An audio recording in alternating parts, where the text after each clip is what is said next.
Telangana సర్కార్పై CWC ప్రశంసలు కురిపించింది. అత్యంత పారదర్శకంగా పకడ్బందీగా తెలంగాణలో కులగణన చేశారని చెప్పింది. సీడబ్ల్యూసీ మీటింగ్లో పాల్గొన్న ముఖ్యమంత్రి రేవంత్ రాష్ట్రంలో జరిగిన కులగణనపై ప్రెజెంటేషన్ ఇచ్చారు. దీంతో సీఎం రేవంత్ రెడ్డిని అభినందించారు సీడబ్ల్యూసీ నేతలు. ఇదే పద్ధతిని కేంద్రం ఫాలో కావాలని సీడబ్ల్యూసీ తీర్మానించింది. విస్తృత సంప్రదింపుల తర్వాత తెలంగాణలో కులగణన చేశారని, పౌర సమాజం, సామాజికవేత్తలను భాగస్వామ్యం చేశారన్నారు నేతలు. కులగణనలో దేశానికి తెలంగాణ రోల్ మోడల్ గా నిలిచిందన్నారు మంత్రి పొన్నం ప్రభాకర్. రాహుల్ గాంధీ పోరాట ఫలితంగానే కేంద్రం జనాభా లెక్కల్లో క్యాస్ట్ సర్వేను చేర్చిందన్నారు. హైదరాబాద్ రాజ్భవన్ లో గవర్నర్ ను కలిసి కృతజ్ఞతలు తెలిపారు కాంగ్రెస్ బీసీ ప్రజాప్రతినిధులు, నేతలు. బీసీలకు 42% రిజర్వేషన్ల బిల్లుకు ఆమోదం తెలపడంపై ధన్యవాదాలు చెప్పారు. ఇందిరమ్మ ఇళ్ల పథకంలో లబ్ధిదారుల ఎంపిక ప్రక్రియ వేగవంతం చేయాలని కలెక్టర్లను ఆదేశించారు హౌసింగ్ మినిస్టర్ పొంగులేటి శ్రీనివాసరెడ్డి. ప్రతి నియోజకవర్గంలోని పట్టణ ప్రాంతంలో కనీసం 500 ఇళ్లను కేటాయించింది. ఇక లబ్ధిదారులను ఎంపిక చేయాలని సూచించారు. ఇందిరమ్మ ఇళ్ల నిర్మాణాలు 400 చదరపు అడుగులకు తగ్గకుండా 600 చదరపు అడుగులకు మించకుండా ఉండేలా కలెక్టర్లు తగిన జాగ్రత్తలు తీసుకోవాలని సూచించారు. ఇక భూభారతి చట్టంపై గతంలో నిర్వహించినట్లే 5 నుంచి 20 వరకు 28 జిల్లాల్లోని 28 మండలాల్లో రెవెన్యూ సదస్సులు నిర్వహిస్తామని తెలిపారు. ఇందిరమ్మ ఇళ్లు భూభారతపై సెక్రటరియట్లో రివ్యూ చేశారు మంత్రి. కాళేశ్వరం ప్రాజెక్టు కుంగుబాటుపై నేషనల్ డ్యామ్ సేఫ్టీ అథారిటీ ఇచ్చిన రిపోర్టును సుదీర్ఘంగా స్టడీ చేస్తుంది సర్కార్. ఎన్డీఎస్ఏ సూచనలను అమలు చేసేందుకు డిసైడ్ అయింది. రిపోర్టును స్టడీ చేసి చర్యలను ప్రతిపాదించాలని 5 ఎక్స్పర్ట్స్ నియమించింది.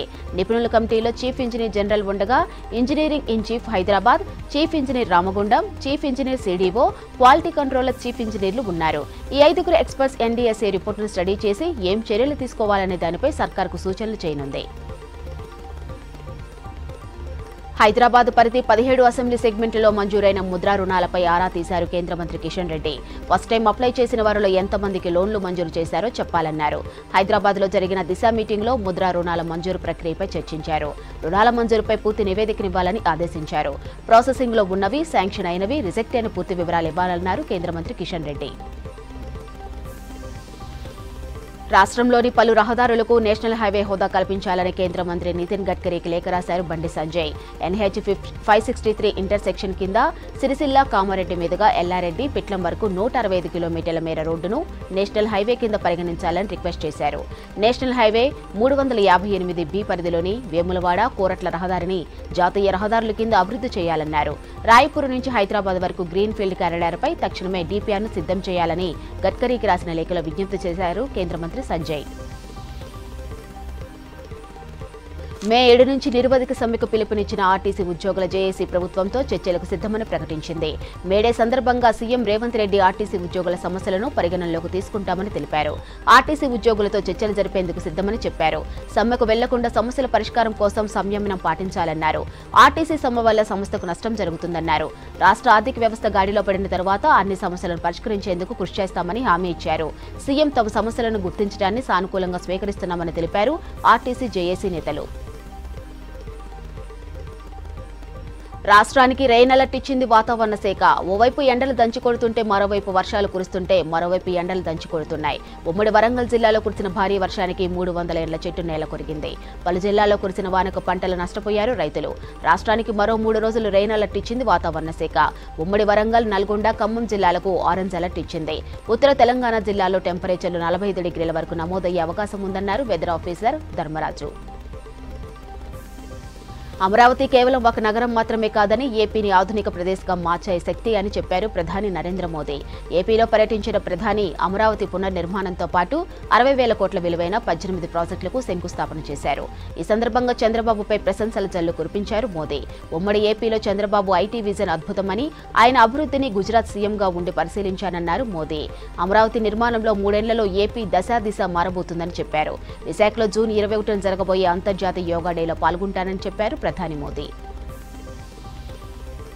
వెంటిలేటర్పై ఉన్న ఏపీ ఆర్థిక వ్యవస్థ ప్రధాని మోదీ భరోసాతో ఇప్పుడిప్పుడే కోలుకుంటుందన్నారు సీఎం చంద్రబాబు. ప్రపంచ స్థాయి నగరంగా ఏపీ రాజధానిని అభివృద్ధి చేస్తానని చెప్పారు. దేశంలో కులగణన నిర్ణయం తీసుకున్న మోదీకి ధన్యవాదాలు తెలిపారు. కులగణన పూర్తయితే దేశ ముఖచిత్రమే మారిపోతుందని నమ్ముతున్నానని వివరించారు చంద్రబాబు. పెహల్గాం ఉగ్రదాడితో భారత్-పాక్ సంబంధాల్లో తీవ్ర ఉద్రిక్తత నెలకొంది. ఆ ఘటన తర్వాత భారత ప్రభుత్వం అనేక కీలక నిర్ణయాలు తీసుకుంటుంది. తాజాగా పాక్ ప్రధాని Shehbaz Sharif YouTube channel streaming ను భారత్లో నిలిపివేసింది. జాతీయ భద్రతకు సంబంధించి భారత ప్రభుత్వం ఆదేశాల మేరకు ఈ కంటెంట్ ప్రస్తుతం భారత్లో అందుబాటులో లేదని ఆ ఛానల్ క్లిక్ చేసిన వారికి ఒక మెసేజ్ కనిపిస్తుంది. ఉగ్రవాదులతో పాకిస్తాన్కు సంబంధాలు నిజమేనంటూ ఆ దేశ విదేశాంగ శాఖ మంత్రి బిలావత్ భుట్టో ఒప్పుకున్నారు. ఢిల్లీలో కాంగ్రెస్ వర్కింగ్ కమిటీ సమావేశంలో కీలక అంశాలపై చర్చించారు. సుమారు 2 గంటల పాటు జరిగిన సమావేశంలో పెహల్గాం దాడి తర్వాత నెలకొన్న ఉద్రిక్త పరిస్థితులు, కులగణనకు ప్రభుత్వం గ్రీన్ సిగ్నల్ ఇవ్వడంపై చర్చించారు. దేశ ఐక్యత, సమగ్రతను దెబ్బతీసే ప్రయత్నాలపై కఠినంగా వ్యవహరించాలన్నారు. ఈ విషయంలో విపక్షాలని కేంద్ర ప్రభుత్వానికి మద్దతుగా నిలుస్తాయన్న విషయాన్ని ఇదివరకే స్పష్టం చేశామన్నారు నేతలు. ఉగ్రవాదంపై పోరులో కేంద్రం వెంటనే ఉంటామని తాజా సిడబ్ల్యూసీ సమావేశంలో నిర్ణయించారు. ఉగ్రదాడిలో మరణించిన బాధిత కుటుంబీకులను రాహుల్ పరామర్శించారని, వారికి అమరుల హోదా కల్పించాలని కోరినట్లు చెప్పారు కాంగ్రెస్ నేతలు. దేశ రాజధాని ఢిల్లీని భారీ వర్షాలు ముంచెత్తాయి. ద్వారకాలోని కెనాల ప్రాంతంలో ఓ ఇంటిపై చెట్టు కూలిపోయింది. ఈ ఘటనలో ఒకే కుటుంబానికి చెందిన 4 మృతి చెందారు, ఒకరు గాయపడ్డారు. మృతుల్లో తల్లి, 3 పిల్లలు ఉన్నారు. లజపత్ నగర్, ఆర్కేపురం, ద్వారకతో పాటు చాలా ప్రాంతాల్లో వరద నీరు నిలిచింది.